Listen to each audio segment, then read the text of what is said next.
The 40-year-old U.S. flag steam-powered cargo ship El Faro was owned by Tote Maritime Puerto Rico and operated by Tote Services Incorporated. The vessel was engaged in weekly service between Jacksonville, Florida and San Juan, Puerto Rico, and typically followed a course traveling to the east to the Bahama Islands. The vessel sank on October 1, 2015 in Hurricane Joaquin, a Category 3 hurricane. At 9:48 Eastern Daylight Time on the evening of September 29th, El Faro departed Jacksonville loaded with containers and vehicles. The ship was bound for San Juan with a crew of 33. 2 days before El Faro left on the accident voyage, the storm that became Hurricane Joaquin was a tropical depression about 360 nautical miles northeast of San Salvador Island, Bahamas. The system was upgraded to Tropical Storm Joaquin at 10:36 the evening of September 28th. Hurricane Joaquin was consistently predicted to move southwest, then turn north. But the storm continued to move in a more southerly direction. Its intensity grew to a higher level and faster than predicted. On August 8, 2016, about 10 months after the vessel sank, El Faro's voyage data recorder, or VDR, was recovered. It lay under more than 15,000 feet of water. The VDR recorded the last 26 hours of conversation on the bridge, as well as vessel operating data. The VDR recording began at 5:36 in the morning on September 30th. The vessel was traveling at about 20 knots. Just after 6 a.m. on September 30th, a Bon Voyage System, or BVS weather package, was downloaded on a computer in the captain's office. The BVS weather package had been sent about 1 hour earlier. BVS is a desktop application provided by a private company, Applied Weather Technology. The BVS package showed the predicted storm track, weather, and sea state information in graphic form. BVS tropical cyclone position and intensity information sent to El Faro during the accident voyage was typically 6 hours behind the current National Hurricane Center information. According to the BVS package sent at 5 a.m., storm winds were 55 knots sustained. Aboard El Faro, BVS weather packages were sent only to the captain's email address, but he could forward them to a computer on the bridge where the information would have been available to other crew members. After reviewing the 5 a.m. BVS weather information with the chief mate, the captain ordered a course change of 10 degrees to the south to put distance between the ship and the approaching storm. About 15 minutes later, El Faro received the National Hurricane Center storm advisory on the SAT-C printer on the bridge. This unscheduled advisory contained a minor correction to the normally scheduled advisory that had been sent about 2 hours before. SAT-C is an automated satellite system that transmits weather advisories to vessels of all types. SAT-C data is only provided in a text format. This report indicated similar intensities to the 5 a.m. BVS package. Sustained winds were 60 knots, gusting to 75 knots. Throughout this presentation, the position of the storm will be interpolated along each predicted BVS or SAT-C track in order to show where the storm would have been expected to be at any specific time. The position of the storm along the National Hurricane Center's best track, or actual track, will be shown in black. This storm track was calculated after the accident. The National Hurricane Center identified the storm as a hurricane at 7:39 a.m. on September 30th. It was then centered about 135 nautical miles east-northeast of San Salvador Island. During the noon to 4 watch on September 30th, the VDR recorded Coast Guard aircraft broadcasting 2 warnings to mariners about the hurricane. Later that afternoon, after hearing several discussions about the weather, the helmsman asked the captain if he was going to turn around. The captain said no. Just before 5 p.m., the ship received a SAT-C weather report that sustained winds had increased to 75 knots, gusting to 90 knots. The BVS weather package sent to the captain's email address at 5 p.m. and downloaded about an hour later showed slightly less intense conditions. About 7 p.m., the captain ordered a course change of 10 degrees farther to the south to put more distance between the ship and the storm. The vessel's track would shift to pass between San Salvador Island and Rum Cay, and then turn to pass to the north of Samana Cay.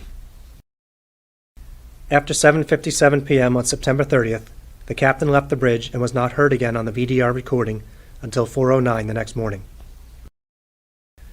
Just before 11 p.m., the bridge received a SAT-C advisory that the storm's sustained winds were 100 knots, gusting to 120 knots.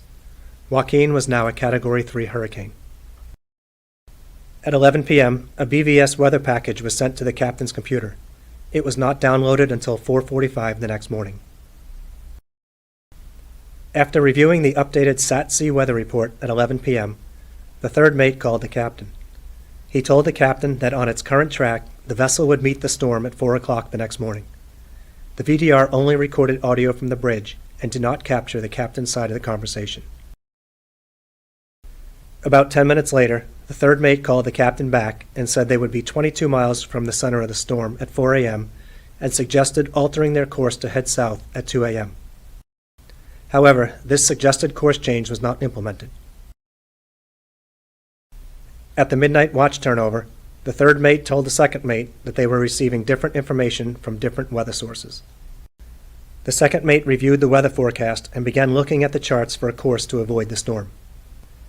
At 1:20 a.m. on October 1st, after hearing a satellite radio report that the storm was strengthening, the second mate called the captain and suggested a course change at 2 a.m. toward Old Bahama Channel, which runs north of Cuba.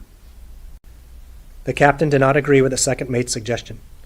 The second mate said the captain's orders were to run with the original course. This course put them directly into the forecasted path of the hurricane.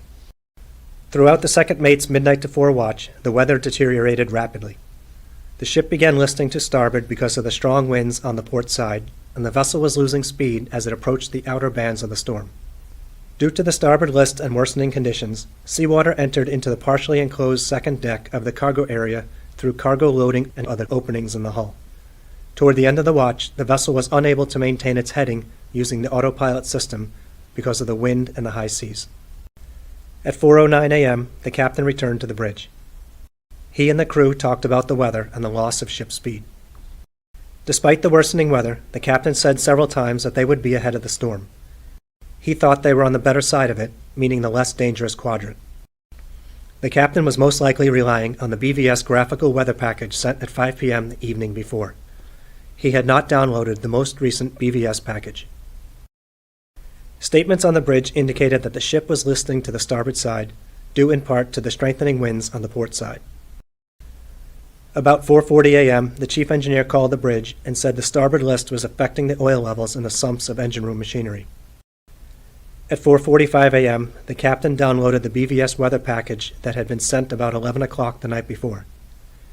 By the time the captain downloaded it, the storm's position and intensity data in the BVS package were 12 hours behind the National Hurricane Center's current information. About the same time, a National Hurricane Center advisory arrived on the bridge via SAT-C. The hurricane was centered about 17 nautical miles north of Samana Key.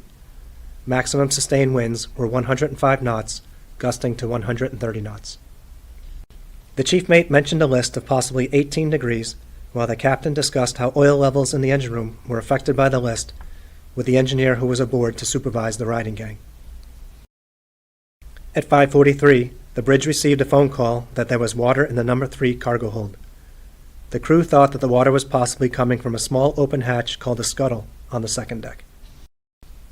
A minute later, the captain said cars were loose. He was likely referring to cars in the lower level of the number 3 cargo hold. The captain verified that bilge pumps were running to remove the water in 3 hold, and he directed the engineers to pump ballast water from a starboard to a port tank to improve the list. The captain and chief engineer spoke on the phone about the water level rising in the cargo hold and the effects of the list. After speaking to the chief engineer, the captain ordered the ship to be turned to port to put the wind on the starboard side of the vessel and create a port list. As the ship was turned to port, the chief mate reported that the hold was flooded on the starboard side. Within 2 minutes, the ship's significant starboard list shifted to a significant port list. After the ship was listing to the port side, the captain ordered the engineers to stop transferring ballast. The chief mate accessed the scuttle, reporting that water had been knee-deep and pouring over the scuttle, and then closed it. After the turn to port, the crew on the bridge noticed that the ship was losing speed. Shortly after 6 a.m., El Faro lost propulsion, and the vessel could no longer maneuver. At 7:06 a.m., the captain spoke with TOTE's designated person to advise him of the situation. He reported that there was a considerable amount of water in 3 hold. They had lost propulsion due to a loss of lube oil pressure. The list was about 15 degrees, and the weather was ferocious.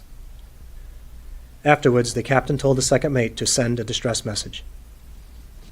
At 7:15 a.m., the chief mate reported that the chief engineer said a fire main was ruptured, likely meaning that there was a damaged seawater pipe and three-hold, allowing seawater to rush into the cargo hold.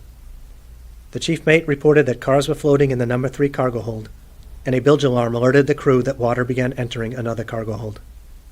Although the crew had closed the scuttle and were pumping out the space, water was still entering the cargo hold faster than the bilge pumps could remove it. At 7:27 a.m., the captain ordered the emergency signal to be sounded over the general alarm system, and 2 minutes later, the captain ordered the abandoned ship signal to be sounded. The VDR recording ended at 7:39 a.m., while the captain tried to help the helmsman escape the ship's bridge.